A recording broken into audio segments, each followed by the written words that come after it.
2024-এর July August গণ অভ্যুত্থানের সেই বিভীষিকাময় স্মৃতি। আশুলিয়ায় গুলি করে হত্যার পর লাশ ভেঙে স্তূপ করে পুড়িয়ে দেওয়ার সেই বর্বরোচিত ঘটনায় আজ এসেছে ঐতিহাসিক রায়। সাবেক সংসদ সদস্য মোহাম্মদ সাইফুল ইসলাম সহ 6 জনকে মৃত্যুদণ্ড দিয়েছেন আন্তর্জাতিক অপরাধ ট্রাইব্যুনাল। আজ বৃহস্পতিবার দুপুরে বিচারপতি নজরুল ইসলাম চৌধুরীর নেতৃত্বাধীন 3 সদস্যের বিচারিক প্যানেল 16 জন আসামির বিরুদ্ধে এই রায় ঘোষণা করেন। রায়ে মৃত্যুদণ্ডের পাশাপাশি 8 জন আসামিকে বিভিন্ন মেয়াদে কারাদণ্ড দেওয়া হয়েছে।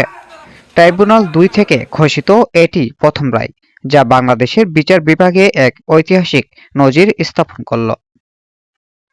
দণ্ডপ্রাপ্তদের তালিকায় রয়েছেন ঢাকা 19 আসনের সাবেক সংসদ সদস্য মোহাম্মদ সাইফুল ইসলাম, সাবেক ডিআইজি সৈয়দ নুরুল ইসলাম এবং ডিবির তৎকালীন পরিদর্শক আরাফাত হোসেন সহ বেশ কয়েকজন পুলিশ কর্মকর্তা।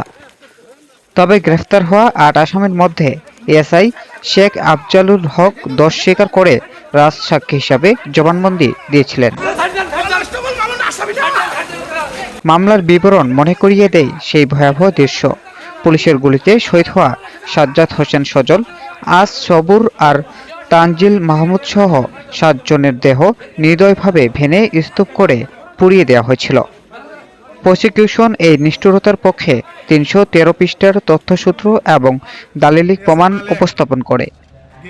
রায়ে আদালত স্পষ্ট জানিয়েছেন, এমন অমানবিক অপরাধের ক্ষেত্রে সর্বোচ্চ শাস্তি নিশ্চিত করাই আইনের লক্ষ্য। শহীদদের পরিবার এখন দ্রুত রায় কার্যকরের অপেক্ষায়। এই রায়ের মাধ্যমে পূরণ হল বিচার প্রার্থী জনগণের দীর্ঘদিনের প্রত্যাশা। শামীম রাজা, দেশের খবর প্রতিদিন।